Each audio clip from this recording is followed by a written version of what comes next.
कि छोड़ देलू करिया समझ के तो जा इतना गोर नाही और पटेल का लड़का ही डार्लिंग इतना कमजोर ना है।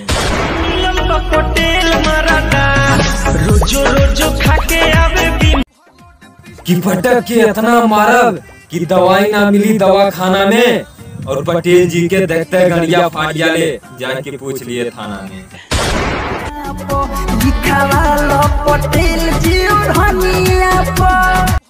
कि मोहब्बत कैलू तो निभौले हो तू, हम मानत ही ना कोनो विधायक ना कोनो नेता ही और करेजा तू का सोचलू तोरे छोड़ले से मर जाई। अरे करेजा हम पटेल जी के बेटा हैं।